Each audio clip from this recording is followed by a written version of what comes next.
Hello दोस्तों, मैं सरला Yadav SY Hindi platform पर एक बार फिर से आप सभी का हार्दिक अभिनंदन करती हूँ और उम्मीद है कि आप सभी ने पिछले सारे वीडियो देख ली होंगी और आशा करती हूँ कि आप सभी खुश होंगे और वीडियो आप सभी को पसंद आ रही होंगी।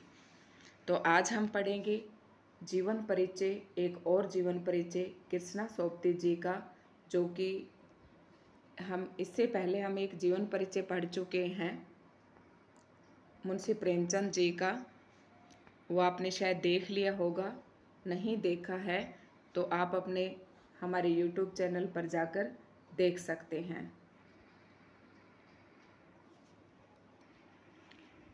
जो भी बच्चे हमारे साथ तैयारी कर रहे हैं वो सभी बच्चे, जो मैं छोटे छोटे टॉपिक आपको करवाती जा रही हूँ, वो सभी साथ साथ करते जाएं ताकि सिलेबस बहुत ज़्यादा आपका जुड़े ना। और क्योंकि एस्टेट जो है अभी नज़दीक है और एस्टेट के लिए तो ये रामबाण है जो मैं पढ़ा रही हूँ, और HPSC स्क्रीनिंग के लिए भी बहुत इम्पोर्टेंट है। HPSC स्क्रीनिंग के लिए आपका बहुत इम्पोर्टेंट रहने वाला है कंटेंट, तो आप ध्यान से पढ़िएगा, साथ साथ अपने नोट्स बनाते जाना। और शायद आपने और जो मैंने अब तक टॉपिक पढ़ाए हैं उनके आपने नोट्स बना लिए होंगे। आप हमारे YouTube चैनल पर जाएंगे तो मैंने आदिकाल भी स्टार्ट करवा रखा है। कुछ वीडियोस मैं डाल चुकी हूँ। जैन साहित्य, सिद्ध साहित्य, नाथ साहित्य, वो तीनों वहाँ हो चुके हैं। अपभ्रंश की रचनाएं भी हो चुकी हैं वहाँ पर, काफ़ी मैंने उसमें पढ़ा दिया है। रहीम जी, वो आपका अमीर खुसरो जी के बारे में भी हम पढ़ा चुके हैं और विद्यापति के बारे में भी हम पढ़ा चुके हैं। बहुत ही इम्पोर्टेंट कंटेंट, बहुत ही महत्वपूर्ण कंटेंट मैंने आपको दिया है, स्पेशल एग्ज़ाम ओरिएंटेड आपको दिया है, तो आप उन वीडियोस को भी एक बार ज़रूर देखें। आज हम शुरू करते हैं जीवन परिचय कृष्णा सोपती जी का, जो कि मियाँ नसीरुद्दीन पाठ की लेखिका है, जो 11वीं के गद्य खंड का दूसरा पाठ है। तो पहला हम पढ़ चुके हैं मुंशी प्रेमचंद जी, नमक का दरोगा कहानी हम पढ़ चुके हैं। दूसरा है मियाँ नसीरुद्दीन।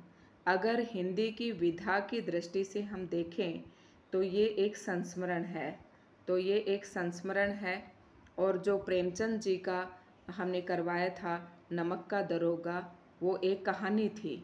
नमक का दरोगा वो एक कहानी थी, विधा की दृष्टि से वो एक कहानी थी। और अब जो हम पढ़ने जाएंगे, जो कृष्णा सोपती जी ने लिखा है, वो है संस्मरण। तो चैप्टर पढ़ने से पहले हम कृष्णा सोपती जी का जीवन परिचय पढ़ेंगे, क्योंकि HPSC जो है कई तरीके से क्वेश्चंस को पूछ रही है। एक तो 10 मार्क्स के क्वेश्चंस पूछ रही है। एक बार मैं बता देती हूँ, शायद सभी को पता ही होगा कि जो HPSC है वो 150 मार्क्स का एग्ज़ाम कंडक्ट करवाएगी, जिसमें से आपको 18 क्वेश्चंस टोटल दिए हुए होंगे। 15 आपको अटेम्प्ट करने हैं। इस हिसाब से पर क्वेश्चन आपका 10 मार्क्स का हो जाता है। अगर समय सीमा को हम डिवाइड करें तो जो समय है 180 मिनट, 3 घंटे में 180 मिनट होते हैं। क्वेश्चन हमें 15 करने हैं, तो पर क्वेश्चन जो है आपको 12 मिनट्स हिस्से में आती हैं। इस हिसाब से आपको तैयारी करते जाना है। तो कुछ क्वेश्चंस तो 10-10 नंबर के दिए गए हैं, कुछ क्वेश्चंस को ऐसे तोड़ के दिया हुआ है, क्योंकि अभी जो 17 तारीख को अभी HPSC ने कुछ पेपर कंडक्ट करवाए थे, तो हमने उनके क्वेश्चन पेपर देखे हैं। कुछ को तोड़ रखा है 6+4 में। तो मैं कहती हूँ कि आप स्पेशल इनके ऊपर मत जाना, क्योंकि हर सब्जेक्ट टू सब्जेक्ट वेरी करता है कि HPSC किस तरीके से क्वेश्चंस को तोड़ता है। क्योंकि हमारा जो सब्जेक्ट है वो हिंदी का है और इनके जो क्वेश्चंस हैं वो थोड़े छोटे भी बन सकता है, तो मुझे लगता है 2 मार्क्स में भी तोड़ सकते हैं। तो आपको सभी चारों तरफ से ध्यान देते हुए अपनी पढ़ाई करनी है। और एस्टेट वाले जो ये चाहते हैं कि हमारा एस्टेट क्लियर नहीं होता, वो एक बार मेरे साथ इस हिंदी लिटरेचर को पूरा करें और 40+ आप देखना किस तरीके से अपने सब्जेक्ट में गेन करते हैं, आप ले पाते हैं। ये मैं दावे के साथ कहती हूँ, लेकिन जो पढ़ाया जा रहा है उसे पूरा अच्छी तरीके से पढ़ते जाएं। तो आज हम इस वीडियो में पढ़ेंगे कृष्णा सोबती का जीवन परिचय, जो इन्होंने लिखा है संस्मरण मियां नसीरुद्दीन। अब हम कृष्णा सोबती का जीवन परिचय शुरू करते हैं। जीवन परिचय लिखने से पहले मैंने आपको पिछली वीडियो में बताया था कि इसको कितने पार्ट्स में तोड़ेंगे। पहले जन्म यानी कि जीवन परिचय, परिचय के नाम से हेडिंग, फिर हमारी होंगे रचनाएं, और फिर होंगे हमारी भाषा शैली, या फिर होंगे आपका साहित्यिक विशेषताएं। या आपके क्वेश्चन के ऊपर डिपेंड करता है कि उसने क्या पूछा है। तो सभी इस तरीके से ध्यान देते हुए पढ़ते चले जाएंगे हम आगे। ठीक है, अब मैं एनसीईआरटी से पढ़ा रही हूँ, नहीं तो इससे अच्छा थोड़ा सा और भी हम बता सकते थे अदर बुक से लेते तो, लेकिन एनसीईआरटी लास्ट में जब आंसर कोई माना जाता है तो एनसीईआरटी का ही माना जाता है, इसलिए हम यहीं से पढ़ेंगे। तो शुरू करते हैं आज का टॉपिक कृष्णा सोबती, जिसका जन्म हुआ था 18 फरवरी सन 1925 को गुजरात में। अब ब्रैकेट में दिया हुआ है पश्चिमी पंजाब, वर्तमान में पाकिस्तान। गुजरात जो कि पश्चिमी पंजाब का हिस्सा होता था। ठीक है, अब उस समय जब कृष्णा सोबती जी का जन्म हुआ था, जब वो गुजरात में पैदा हुई थी, लेकिन अगर वर्तमान में उस जगह की हम बात करें तो वो पाकिस्तान में पड़ता है। और बाद में जो है विभाजन हुआ हमारे देश का, उसके बाद से कृष्णा सोबती जी आकर दिल्ली में ही रहने लग गई थी। ठीक है, ये सब बातें आप ध्यान रखेंगे। तो उनका जन्म गुजरात में हुआ था, जो कि वर्तमान में पाकिस्तान में पड़ता है। आपको ध्यान रखना है कब जन्म हुआ था, 18 फरवरी 1925 को। 18 फरवरी 1925 को। महीना याद ना रहे तो आप ऐसे रख सकते, कृष्णा और सोबती में 2 अक्षर आते हैं, और 1925 में इसका जन्म था। 2 अक्षर यानी कि 2 फरवरी है ना, 18 फरवरी 1925 को कृष्णा सोबती जी का जन्म गुजरात में हुआ, जो वर्तमान के पाकिस्तान में है। नेक्स्ट है प्रमुख रचनाएं। प्रमुख रचनाएं, जिंदगी नामा, दिलो दानिश, ए लड़की, समय सरगम। ये क्या थे इनके सारे उपन्यास। ये क्या थे सारे उपन्यास। अब ये जो उपन्यास हैं इनके ऊपर इनको पुरस्कार भी मिले हैं। ये भी हम साथ साथ कवर करते चले जाएंगे। मैं बताती हूँ आपको कौन कौन सी रचना पर कौन कौन सा पुरस्कार मिला है। तो हम बात करते हैं समय सरगम की। ये उपन्यास है और इस पर इनको मिला था व्यास सम्मान। क्या मिला था? व्यास सम्मान। ये आप नोट डाउन करते चले जाइए साथ साथ। क्या मिला समय सरगम पर? व्यास सम्मान। समय सरगम पर व्यास सम्मान मिला। और कब मिला? 2007 में। 2007 में मिला। ये बात आप ध्यान रखेंगे। और अगली हम बात करते हैं, अगली किस रचना पर इनको कौन सा पुरस्कार मिला। तो ये है हमारा जिंदगी नामा। जो जिंदगी नामा है, जिंदगी नामा पर इनको मिला, कौन सा सम्मान मिला? साहित्य अकादमी पुरस्कार। साहित्य अकादमी, शायद आप लिख लेंगे, मैं बोल रही हूँ, साहित्य अकादमी पुरस्कार। साहित्य अकादमी पुरस्कार किस पर मिला? जिंदगी नामा पर। जिंदगी नामा पर साहित्य अकादमी पुरस्कार मिला। कब मिला? 1980 में। कब मिला? 1980 में। याद रखेंगे, जिंदगी नामा पर साहित्य अकादमी पुरस्कार मिला। और कब मिला? 1980 में। समय सरगम पर कौन सा सम्मान मिला? समय सरगम पर व्यास सम्मान मिला। और कब मिला? 2007 में। 2007 में। जिंदगी नामा पर साहित्य अकादमी पुरस्कार मिला 1980 में। तो शायद आई होप सबको समझ में आ गया होगा और आप ध्यान रखेंगे और आपने नोट डाउन कर लिया होगा। ठीक है, जिंदगी नामा पर साहित्य अकादमी पुरस्कार 1980 में। समय सरगम पर व्यास सम्मान 2007 में मिला। और ये क्या थे इनके सारे उपन्यास। जब हम इनके रचनाएं लिखेंगे तो हेडिंग डालेंगे उपन्यास। तो उपन्यास के आगे आपको लिखना है क्या? जिंदगी नामा, दिलो दानिश, ए लड़की, समय सरगम। अब आप कहेंगे मैम ट्रिक बताइए, तो मैं ट्रिक भी बता देती हूँ आपको याद करने के लिए। एक लड़की, ए लड़की, एक लड़की, समय सरगम, समय समय पर उसकी ज़िंदगी में अनेक दिल आते रहते थे। कैसे याद रखेंगे?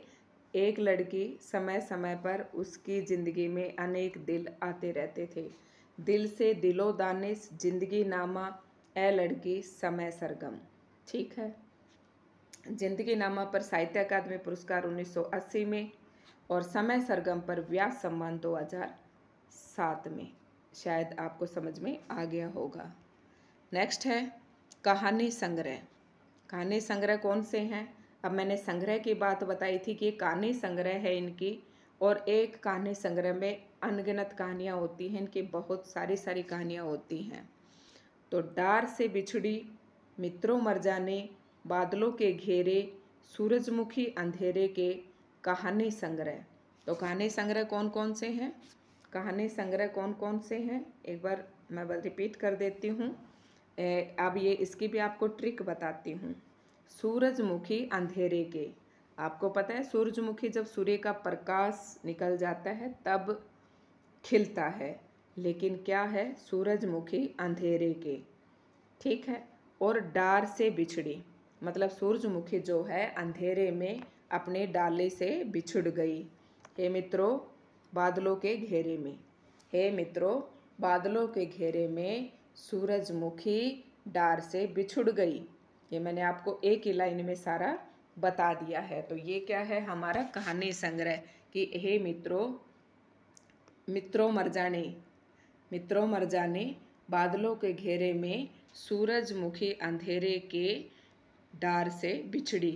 ये सारे क्या थे? हमारे कहानी संग्रह। अब नेक्स्ट हम बात करते हैं हम हंस मत। शब्दों के आलोक में, शब्द चित्र संस्मरण। ये क्या है इनके? शब्द चित्र कह लो चाहे संस्मरण कह लो। कौन कौन से हैं? हम हंस मत और शब्दों के आलोक में। ये दोनों क्या है इनके? शब्द चित्र और संस्मरण। तीन ही विधाएं हैं इनकी, बहुत ज़्यादा नहीं है।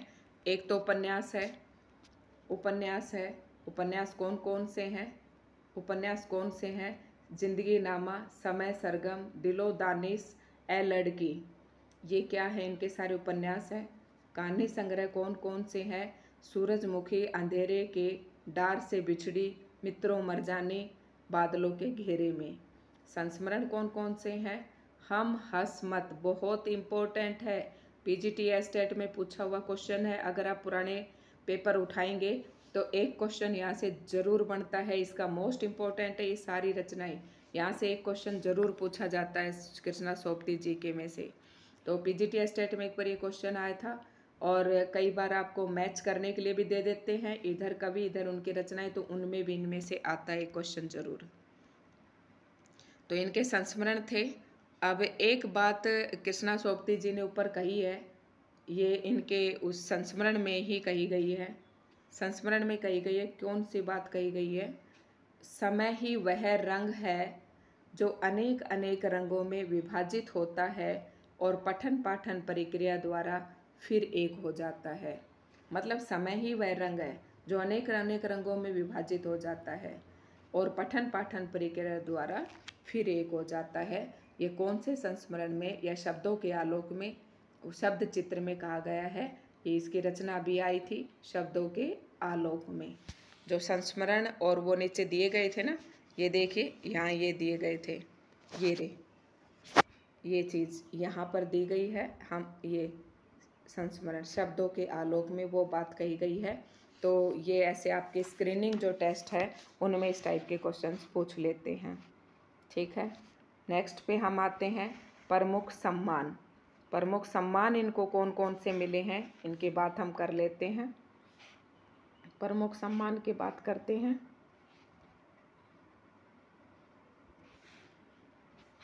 कुछ तो मैंने आपको अभी ऊपर बताया था।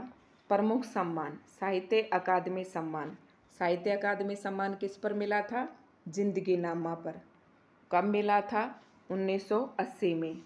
हिंदी अकादमी का शलाका सम्मान कब मिला था?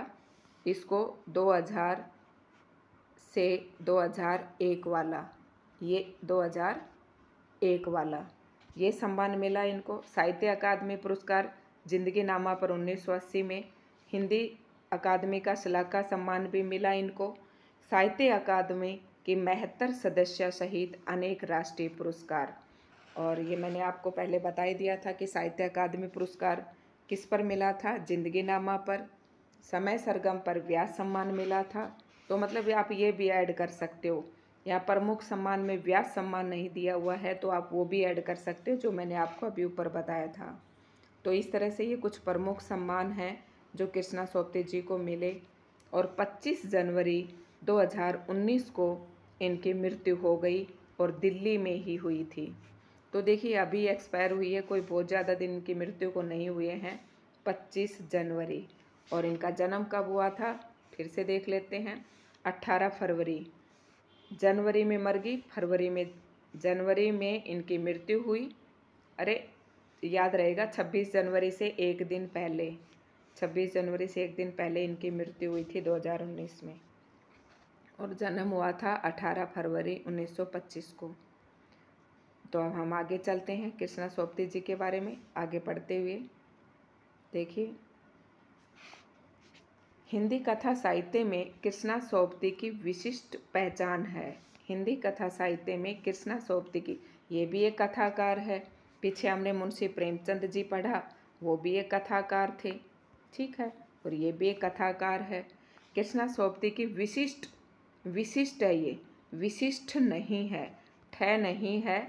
ठह ये शब्द जो है आपका शुद्धिकरण में भी बहुत आता है, पहचान है। हिंदी कथा साहित्य में कृष्णा सोपते की विशिष्ट पहचान है। वे मानती हैं कि कम लिखना विशिष्ट लिखना है। मतलब उनका मानना है कि कम लिखो पर अच्छा लिखो, कुछ विशिष्ट लिखो, कुछ अलग हटकर लिखो। यही कारण है कि उनके संयमित लेखन और साफ सुथरी रचनात्मकता ने अपना एक नित नया पाठक वर्ग बनाया। मतलब उनका जो लिखने का अंदाज था, उनकी जो रचनाएं थी उसके अनुसार और उसके अपनी रचनात्मकता के कारण उसका जो पाठक वर्ग था हर नए लोग उससे जुड़ते जाते थे। उनके कई उपन्यासों, लंबी कहानियों, संस्मरणों ने हिंदी के साहित्यिक संसार में अपनी दीर्घजीवी उपस्थिति सुनिश्चित की। आप अपनी भाषा में लिख सकते हैं इन्हें, कोई वो बात नहीं है कि कृष्णा सोपते जी की जो पहचान है हमारे साहित्य में वो एक कथाकार के रूप में है। और उनका मानना था कि जो कुछ भी लिखो विशिष्ट लिखो, जो कुछ भी लिखो विशिष्ट लिखो, उनका अच्छा ही लिखो। और वो संयमित तरीके से, संयम में रहकर, मतलब कोई उतावलापन नहीं होता था, संयमित तरीके से लेखन करती थी, साफ सुथरी रचनाएं वो लिखती थी। और जिसकी वजह से जो हर एक पाठक वर्ग है, एक नया पाठक वर्ग हर समय उनके साथ नया जुड़ता जाता था।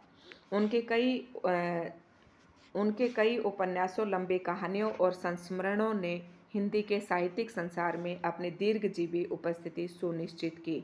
मतलब उनके कई उपन्यास हैं और कई कहानियां हैं और कई संस्मरण हैं जो लंबे समय से पढ़े जाते रहे हैं, यानी कि काफ़ी ज़्यादा प्रसिद्धि प्राप्त की उन्होंने। हिंदी साहित्य को कई ऐसे यादगार चरित्र दिए हैं जिन्हें अमर कहा जा सकता है, जैसे मित्रों, शाहनी, हम हसमत। ये मित्रों मरजानी की होगी, हम हसमत संस्करण में से है। तो उन्होंने हिंदी साहित्य को कई ऐसे यादगार चरित्र दिए हैं। ये चरित्र हैं जो इनकी रचनाओं के हैं। कौन कौन? मित्रों, शाहनी और हसमत। ये शाहनी तो मुझे अभी ध्यान नहीं आ रहा कि इनकी कौन सी रचना का है, लेकिन हसमत तो हम हसमत ये इनका संस्मरण है।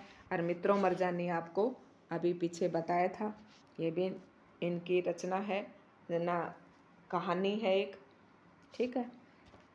तो भारत पाकिस्तान पर जिन लेखकों ने हिंदी में कालजयी रचनाएं लिखी, भारत पाकिस्तान पर जिन जितने भी लेखकों ने हिंदी में कालजयी रचनाएं लिखी, उनमें कृष्णा सोबती का नाम पहली कतार में रखा जाएगा।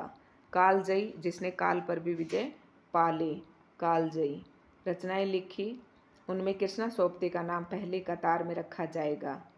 बल्कि ये कहना उचित होगा कि यशपाल के झूठा सच, मतलब इन्होंने भी, जैसे हमारे साहित्य में हम देखेंगे तो बहुत सी ऐसी रचनाएं हैं जो हिंदुस्तान पाकिस्तान के विभाजन पर लिखी गई हैं। तो उनका कहना है कि यशपाल के झूठा सच, राही मासूम राजा के आधा गांव और भीष्म सानी के तमस के साथ साथ कृष्णा सोबती का जिंदगी नामा इस प्रसंग में एक विशिष्ट उपलब्धि है। आप सीधे किस तरीके से कहेंगे, मैं आपको बता देती हूँ कि हिंदी कथा साहित्य में कृष्णा सोबती जी की एक विशिष्ट पहचान है, क्योंकि उनका मानना था कि जो भी लिखो कुछ विशिष्ट ही लिखो। तो उनकी इस विशिष्ट रचनात्मकता के कारण एक नया पाठक वर्ग उनके साथ जुड़ता चला गया और उन्होंने अनेक उपन्यास, कहानियाँ और संस्मरण कुछ ऐसे समाज को दिए जो दीर्घ समय तक दीर्घजीवी, जिनकी उपस्थिति रही समाज में, ऐसे कह सकते हैं। उन्होंने कई ऐसे चरित्र भी दिए जो हमें अमर कहा जा सकता है। कौन कौन से चरित्र थे? मित्रों, शानी, हम हसमत। ठीक है।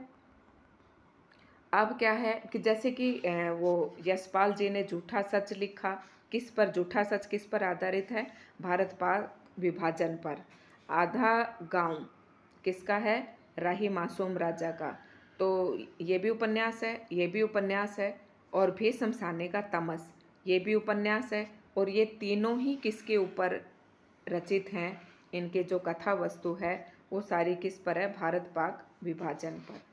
तो आप या इसी तरीके से जिन्होंने, जिस तरीके से यशपाल, राही मासूम राजा और भीष्म सानी जी ने भारत पाक विभाजन पर लेख लिखे, उसी प्रकार से कृष्णा सोबती का जिंदगी नामा भी एक विशिष्ट उपलब्धि है। ठीक है। तो जिंदगी नामा में पूछे आपसे, ऐसे तरीके से ये भी भारत पाक विभाजन पर ही आधारित है। अब हम आगे चलते हैं। संस्मरण के क्षेत्र में हम हसमत शीर्षक से उनकी कृति का विशिष्ट स्थान है। ठीक है, ये संस्मरण है, याद रखेंगे। विशिष्ट स्थान है जिसमें अपने ही एक दूसरे व्यक्तित्व के रूप में उन्होंने हम हसमत नामक चरित्र का सृजन कर एक अद्भुत प्रयोग का उदाहरण प्रस्तुत किया है। ये लाइन बहुत ही अच्छी है, हम हसमत।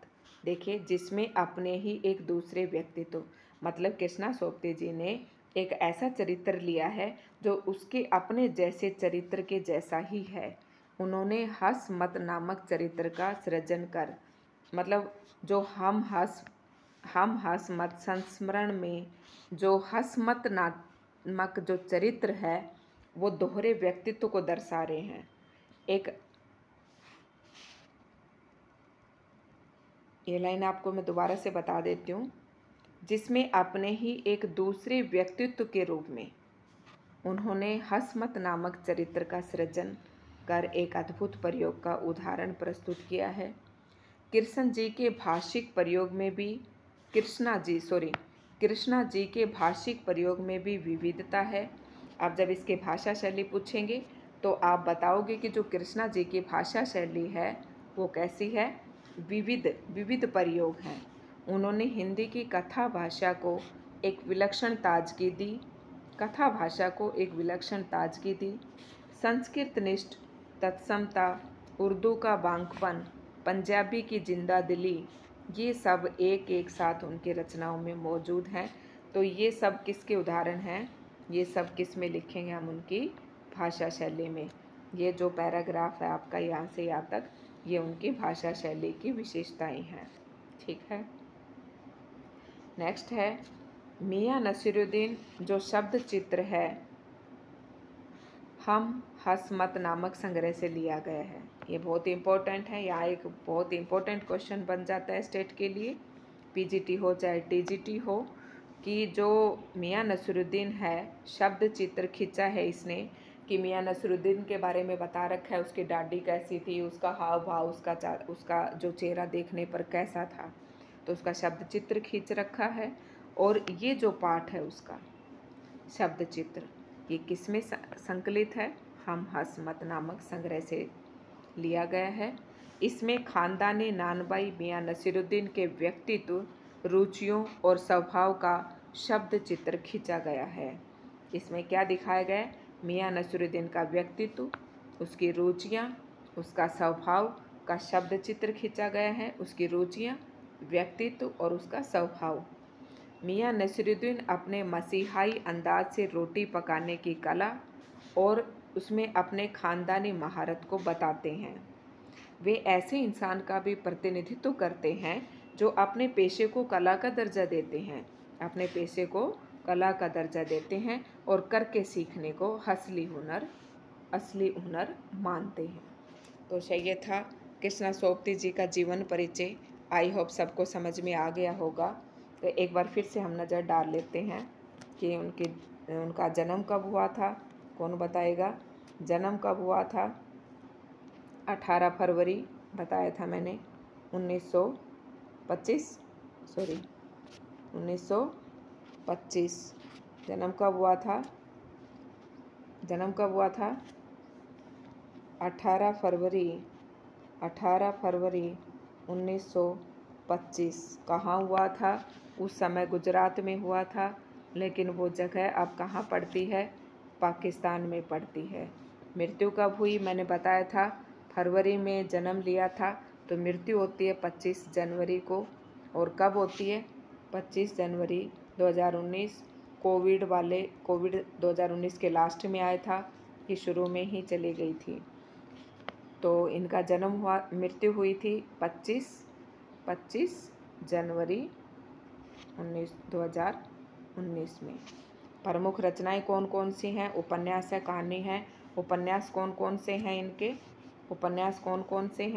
जिंदगीनामा, दिलो दानिश, ए लड़की, समय सरगम, डार से बिछड़ी, मित्रों मर जाने, बादलों के घेरे, सूरजमुखी अंधेरे के। तो ये क्या है? इनके कहानी संग्रह हैं। हम हसमत, शब्दों के आलोक में, ये इनके शब्द चित्र हैं। सम्मान कौन कौन से मिले? साहित्य अकादमी सम्मान, हिंदी अकादमी का श्लाघा सम्मान, साहित्य अकादमी की 72 सदस्यता सहित अनेक राष्ट्रीय पुरस्कार इनको मिले। ठीक है।